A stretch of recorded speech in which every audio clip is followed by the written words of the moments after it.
Part 2. Before I was so rudely interrupted by that phone call. Okay, so here's the thing.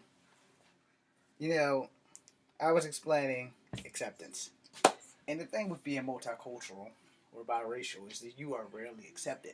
Most of my racist incidents have unfortunately come from black people, which is why when people say you don't say enough things good about black people, I say, well, if you want me to be honest, it's going to hurt your feelings. But a lot of black people have treated me wrong through most of my life because I'm not all the way black. And no matter what I've tried and what I've done, I have never been black enough for the black community. And let's face it, I will never be white enough for the white community. And I'm not Native American enough for the Native American community. I've only been ditched by one Native American company. I'm not going to say they're a company, but they're a people.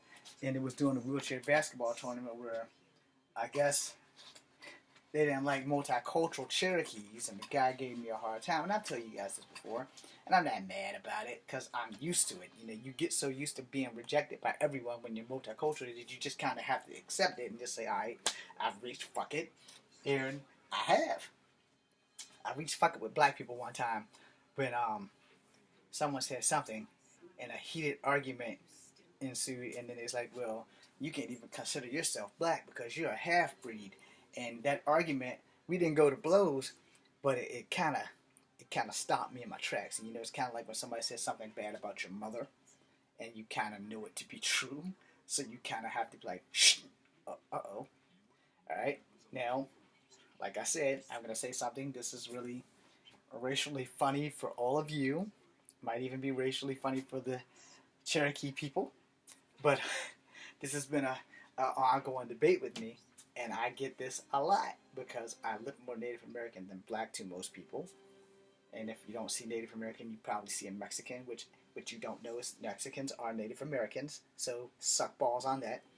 So I have had a heated debate about people because I was severely traumatized as a child by a horse. No, I wasn't kicked by the horse, but these two fingers, my middle finger and my thumb, was chewed by a horse at my aunt's house. My great aunt, my grandmother's sister, Ophel.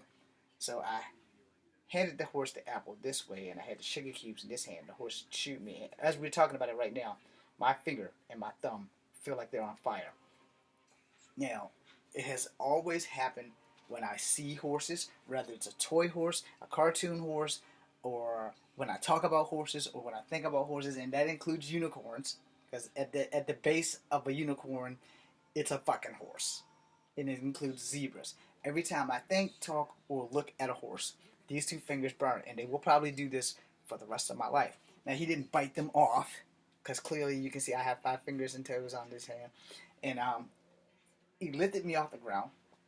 He took 2 chomps. I screamed. I still have my fingers, thank God. And he didn't get his sugar cubes except for the ones that fell off my hand. When I screamed, my cousin, he put my hand in my mouth because he didn't want anybody to know that I got bit by the fucking horse. The horse's name was Charlie, by the way. God rest his soul. And after that, I've never ever liked horses, which brings me to what I was getting at. So a couple of people were like, well, James, you're half Native American. How do you feel about horses? And so when I tell them I'm dreadfully afraid of horses, they're like, well, that doesn't make sense. Native Americans roamed all of America with the Mustang as their friends. And it's like, yeah, well, I'm pretty sure I would have been walking. It's like, well, I said, because I got bit by a horse. Horses don't bite people. Bullshit. Horses bite. They have teeth like we do. And it doesn't really matter what kind of teeth they have because the motherfuckers hurt. Alright? And yes, I did use foul language, but that fucking horse bit me.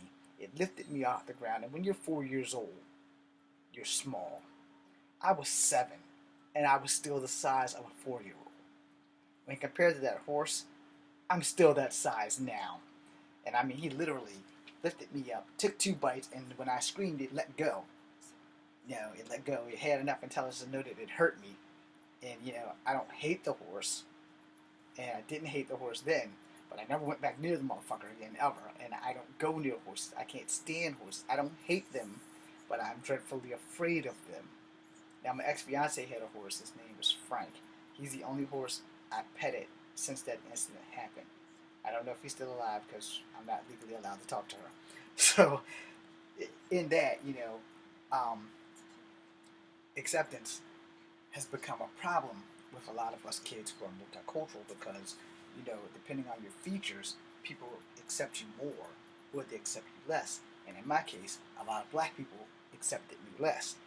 And, it was like, okay, well, when it came to black chicks, a long time ago back in school, a red bone girl told me that I would never be good enough for black chicks. And I have always believed it. And then when I started dating black chicks and they started cheating on me, it kind of proved her point to be right. And I really wouldn't be good enough for black chicks. So to eliminate that equation, I stopped dating black chicks.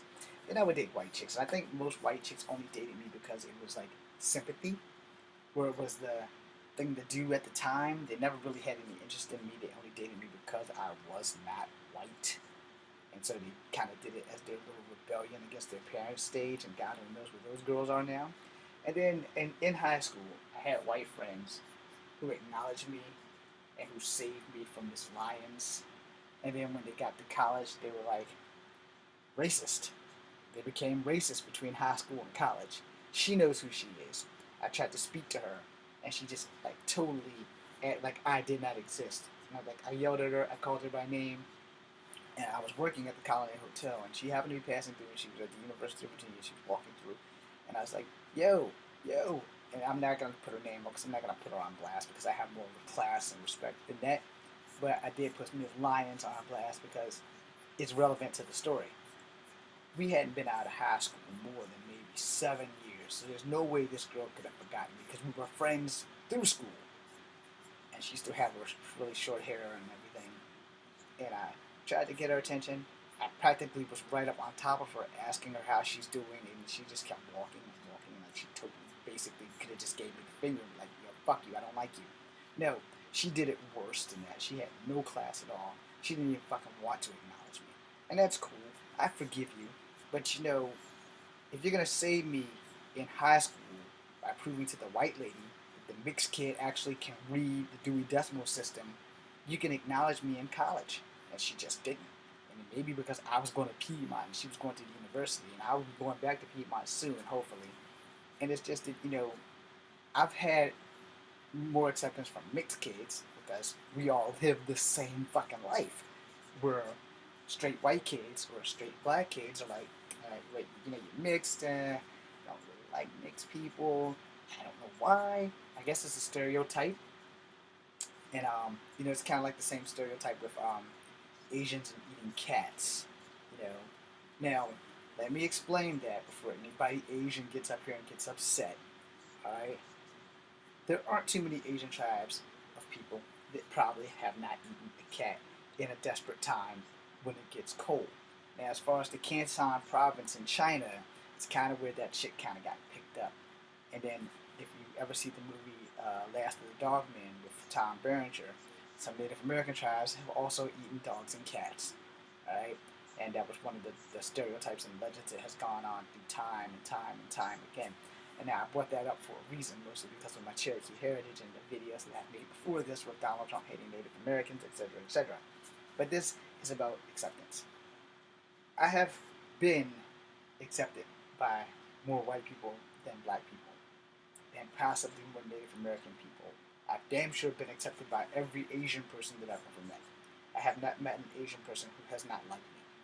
All right, because most of the time when I talk to them, they always ask me what the hell I'm mixed with, and when I tell them, I'm like, oh well, I'm not Asian. If that's what you want to know, at least I used to tell them that until I lost a bet with my Korean friend that Native Americans are actually Asian. So I tell them, well, I'm Cherokee Indian. And they're like, okay, are you sure? And I'm like, yeah, I'm pretty sure. It's like, well, you look Hawaiian or Samoan or Mexican. And I'm like, well, with all due respect, those people are of Native American descent, not the Hawaiians and the Samoans. Because technically Hawaiians are Polynesian, and Samoans technically are Samoans. But they're all still of Asian ethnicity. Where when you go down the line of Native Americans, because you have so many of them, Native Americans originated in Asia, and then the Great Splinter happened when they got to America, and then thousands of tribes were born from a journey. of the original nomads 1,000+ years before the white man discovered America. So they had time to build their tribes, they had time to build their societies, they had time to have their traditions, and, fact check, they've had time to go to war with each other. In fact, I guess having the Europeans bring slaves and stuff over kind of brought some of the tribes closer together because they realized that they all had common enemies, which was the man that was not of color, paleface, white people, Europeans. And there's no way of speaking it without sounding completely like a fucking racist. Anyhow, moving on, getting away from racist subjects. The whole fact is that as a child, racism did play a big part of my life. You do not know how many times I've been told, "Hey, half breed, get out of the line," or "Hey, half breed, you're too short to be in our team." And this is like in middle school and high school when you had to play kickball, and I was that kid that nobody wanted on their team. Yeah, that's me. I'm that guy nobody wanted on their team.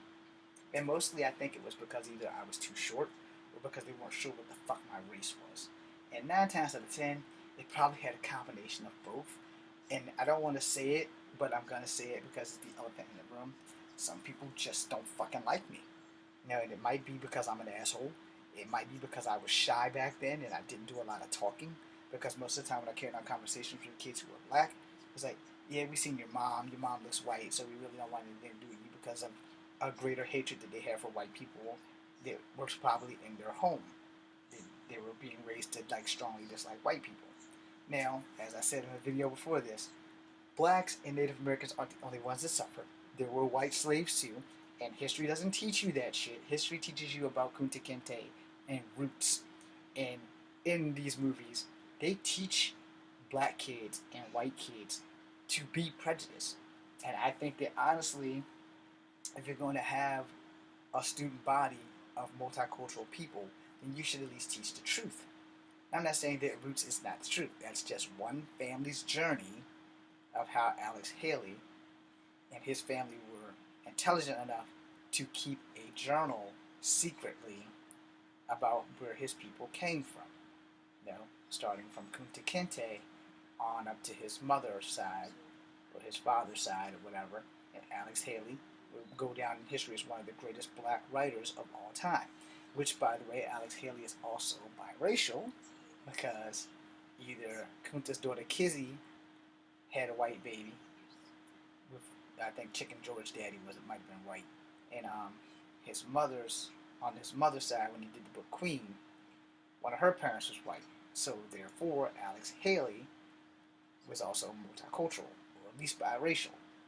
Now, I'm probably going to have to make a video to explain the difference between multicultural and biracial. Alright? But the fact of the matter is, as an American citizen, anyone who is American, and especially if you are an American who is black, you're more than likely mixed and don't know it. Now, let me explain that, because a lot of people are mixed and don't know it. I was mixed and didn't know it. Alright? Now, when you're mixed and don't know it, is it your mom and dad had 2 different shades? Like, this is my mom's color, this is my dad's color. See how yellow I am? This is my true color. This is the permanently stained color because I refuse to wear long sleeve shirts until wintertime. And Virginia doesn't get harsh winters, but when we get them, we get them. So, therefore, when people say, well, how come certain people in certain tribes are lighter than other people? Well, it's all about climate. Eskimos are light because they're closer up to the north. They're farther away from the equator, and they don't get as much heat as you would if you were a Central American tribe. Like if you're in anywhere from the range of Connecticut to Florida and from Virginia to California, you're going to have a little color. You might not have exceptional color, but you're going to have a little color. Or as Pocahontas says, white or copper skin. So you're going to have a copper skin tone. So sometimes it's hard to tell if a person is fully Native American or if they have black in them, for the simple fact that location is everything. Now, for those people who don't understand what I'm getting at here, acceptance. I met one person when I played Peter Fawcett who was a mulatto. Now, for the exception of those who don't know what a mulatto is a person who was black but looks more white. They look like they more are descendants from the Moors family, the Moors clan, because the Moors were a group of people of color, specifically black, that reigned out of Egypt and taught everybody a lot of stuff. Right? So depending on your historical facts and what you've been taught through school and what you know, because every school district teaches something different but same, or same but different in ways of curriculum and shit like that. Because there are things that I had forgotten until my Korean friend and I had that bet about Native Americans not being Asian. When I found out I was proven wrong, man, you could have knocked me over with a fucking feather. Because I was believing that we were magical and that we were from Atlantis, because Atlantis is the legendary city of imagination and magic and Shangri-La. And kind of found out, one, Shangri-La is Asian, and it's supposed to be over in the Mongolia, China area. And two, Atlantis is in the Atlantic Ocean, and Native Americans crossed the land bridge from the west side of the world to the east side, and then they splintered out. Now, if you've seen the Disney movie Brother Bear, they're the Inuit, or Eskimos, depending on how you want to say that, and they're still Native Americans, and their traditions have legends too. So, in every tribal legend, like I said, changes methodically, culturally, and tribally. Now, I made this video about acceptance because I'm going to tell you right now, the first thing I had to do is learn how to accept my cultures myself. Alright? So I'm going to go into a third video now, and I will explain the rest of that.